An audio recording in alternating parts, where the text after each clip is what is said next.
Today we've got the first look at the Samsung Galaxy Z Fold 8 and the Fold 8 Wide version, as well as confirmations on all of the specs and upgrades.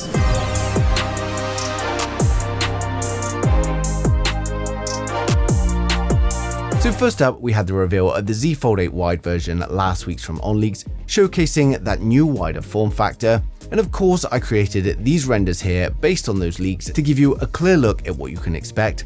And then this week, we've had dummy units shared by Sunny Dixon. And while they don't show us the final design in good detail, they do give us a really good sense of the size differences across the range, especially just how much wider that new variant actually is. We've also had some interesting news about the selfie camera on the Fold 8 Wide as well. And instead of increasing the size or resolution, Samsung is actually shrinking it. Now the goal here is simple, and it's just more usable screen space. When you look at the side-by-side comparisons, the difference is pretty noticeable. And according to Ice Universe, the diameter drops from 3.7mm down to just 2.5mm, and this is a significant reduction and definitely a welcomed upgrade for anyone who cares about display immersion. And also, if you want to upgrade your business, we've got today's video sponsor, Brevo, an all-in-one marketing platform that helps you manage your audience, grow your business, and stay connected with your customers. Now, if you run any kind of online business, YouTube channel, or even just a website, one thing you quickly realize is how important it is to actually own your audience, and that's where Brevo comes in. Now, it combines email marketing, SMS, CRM, and automation all into one platform. So instead of using loads of different tools, everything is just in one place. You just sign up, import your contacts, and get to creating. So for example, you can design email campaigns with a drag and drop editor, you can set up automated workflows to send messages at the right times, and even manage your contacts and deals through the built-in CRM. Now what I like here is just how simple it is to use. You don't need it to be technical, and you can literally get set up and start building campaigns straight away.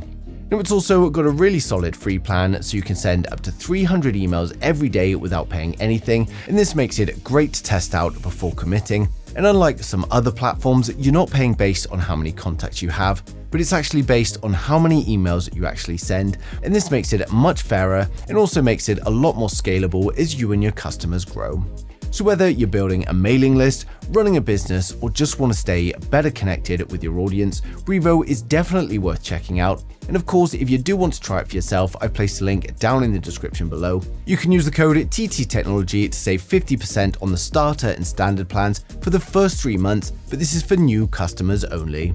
Now back to the Samsung Galaxy Z Fold 8. And the standard model is also getting that same reduction in the selfie camera size, which again means more usable screen space on the external display.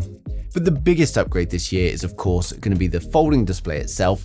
Now multiple sources are now pointing to the same thing. Not only is it going to be brighter and more color accurate, but for the first time we can actually see a Samsung foldable without a visible crease in the center of the display.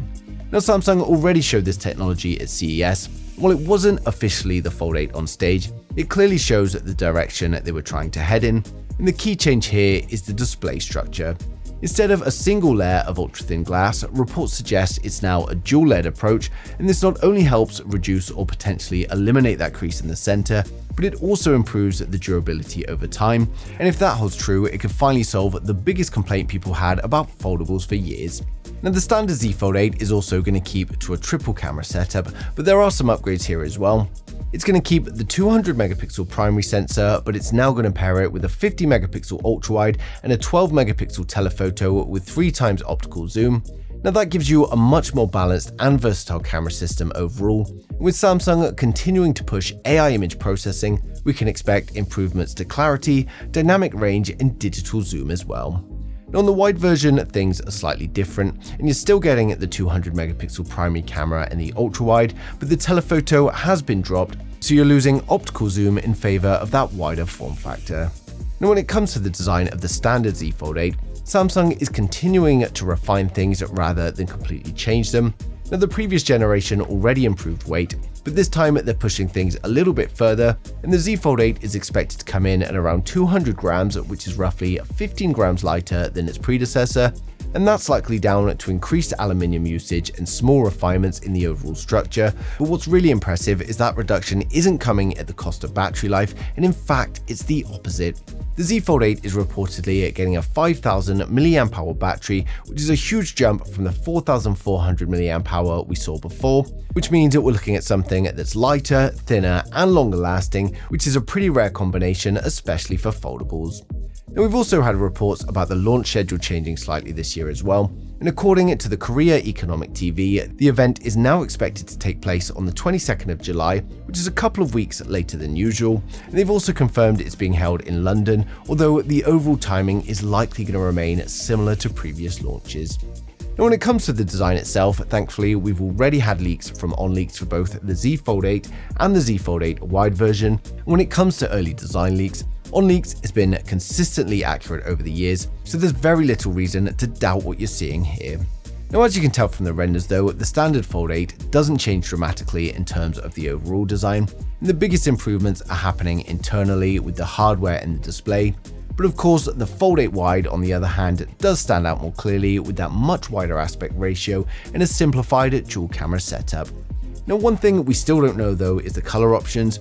Nothing's been confirmed yet, so the colors you're seeing here are simply just illustrations, and we don't know the final colors for launch, but as soon as we get any solid leaks or confirmation on colors, I'll update these renders straight away. So overall, the Galaxy Z Fold 8 is shaping up to be a solid refresh to the lineup. Samsung isn't going for a complete redesign here, and instead they're refining the areas that matter most. We've got the display improvements, battery upgrades, and overall weight reduction, and these are of course meaningful changes. And then the introduction of the wider variant is a really smart move. It gives users more choice, and honestly, it's probably the one that I'm personally going to pick as well.